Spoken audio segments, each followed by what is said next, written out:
بسم اللہ الرحمن الرحیم۔ IMF کے حالیہ جو مذاکرات جاری ہیں ان میں کئی باتیں زیر بحث آئی ہیں۔ ان میں سے ایک یہ آئی ہے کہ IMF یہ چاہتا ہے کہ جو سرکاری ملازمین ہیں گریڈ 17 اینڈ ابو، ان کے جو اثاثہ جات ہیں وہ FBR کو بتائے جائیں۔ پہلے تو یہ میں عرض کر دوں کہ سرکاری ملازمین کے اثاثہ جات ہر سال حکومت حاصل کرتی ہے، اور ہر سال جو ٹیکس ریٹرن ہے اس کے ساتھ بھی اثاثہ جات کی تفصیل جاتی ہے۔ 1%، 2% کے علاوہ تمام لوگ اپنے اثاثہ جات کی تفصیل دیتے ہیں، یعنی جو 1-2% نان فائلر ہوں گے وہ نہیں دیتے۔ لیکن اس کے باوجود بھی IMF نے یہ مطالبہ کیا ہے تو ظاہر ہے ہم نے بہرحال دینا پڑے گا، اور گورنمنٹ نے بھی فیصلہ کر لیا ہے کہ دیں۔ لیکن 2-3 چیزیں اس سلسلے میں قابل غور ہیں۔ اگر تو ہم نے ڈیٹا برائے ڈیٹا لینا ہے تو اس کا تو کوئی فائدہ نہیں۔ بیسیکلی ڈیٹے کا مقصد ہونا چاہیے، اس سے کوئی انتظامی بہتری ہونی چاہیے، یا اس سے ہمارے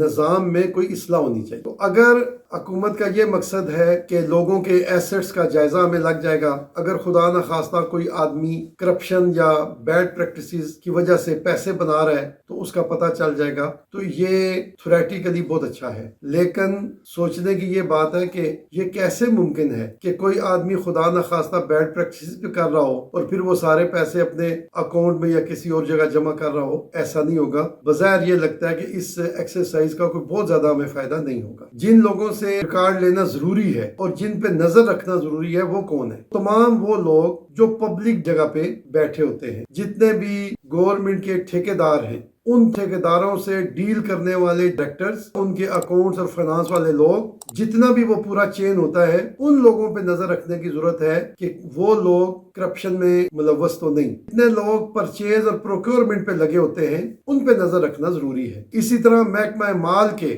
جتنے لوگ ہیں ان لوگوں پہ نظر رکھنا ضروری ہے، اور اسی طرح جو رجسٹری کلرکس ہوتے ہیں مختلف جگہ جہاں پہ رجسٹریشن ہوتی ہے یا رجسٹریاں بنتی ہیں یا ٹیکسیشن آفیسز ہیں، تو وہاں پہ عام طور پہ عوام کو لوٹا جاتا ہے۔ ان چیزوں پہ نظر رکھنا ضروری ہے۔ حکومت کو چاہیے کہ جہاں جہاں سے ممکنہ طور پہ جن سیٹوں پہ کرپشن زیادہ ہو سکتی ہے، جن کا امکان ہے، ان پہ زیادہ نظر رکھی جائے، اور وہاں پہ گریڈ 17 کی پابندی بھی نہ رکھیں۔ لیکن ایک معاملہ یہ ہے کہ ہمارے ملک میں انگریز نے ایک کام شروع کیا تھا کہ جس آدمی کے بھی ایسٹس لینے ہیں، اس کے بیوی کے بھی لینے ہیں، اس کے بچوں کے بھی لینے ہیں، تو اس سے کچھ قباحتیں بھی جنم لے رہی ہیں۔ مثلا اگر کوئی بیوی ایسٹس نہیں دینا چاہتی خاوند کو، وہ ناراض بھی نہیں ہے، یعنی طلاق یافتہ بھی نہیں ہے، لیکن وہ نہیں دینا چاہتی، تو کس قانون کے تحت ہم اسے مجبور کریں گے کہ آپ دو، کہ آپ فلاں کی بیوی ہیں اس لیے اپنے ایسٹس دو؟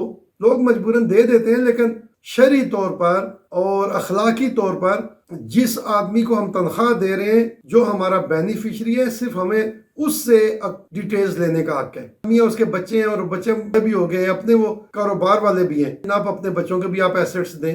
تو اس قسم کی چیزوں کو بعض اوقات پولیٹیکلی جو ہے وہ مس یوز بھی کیا جاتا ہے، تو ہمیں اس پہ دوبارہ ریوزٹ کرنی چاہیے یہ پالیسی۔ ہمارا نقطہ نگاہ یہ ہے کہ جو آدمی انڈیویجول ہے، جو اچھا کام کرتا ہے یا خدا نخواستہ برا کام کرتا ہے، وہ اس کا خود ذمہ دار ہے، اور اس کو خود ہی اپنے سارے ایسٹ جو ہے وہ ظاہر کرنے چاہیے۔ باقی اس کے رشتہ داروں کو یا اس کے بچوں کو یا اس کی بیوی کو، ان کو تنگ کرنا یہ مناسب نہیں ہے۔ IMF کی تو خیر اپنی جگہ جو شرائط ہیں وہ ہے، لیکن بحیثیت قوم ہمیں ایک اچھی اور جاندار پالیسی بنانی چاہیے۔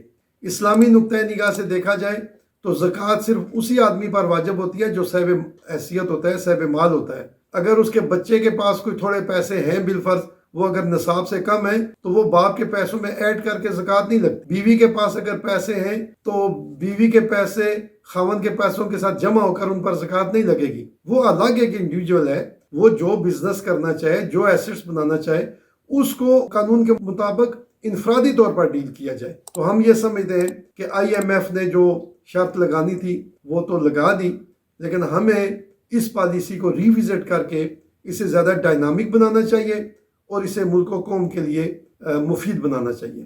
وما علیہ الا البلاغ۔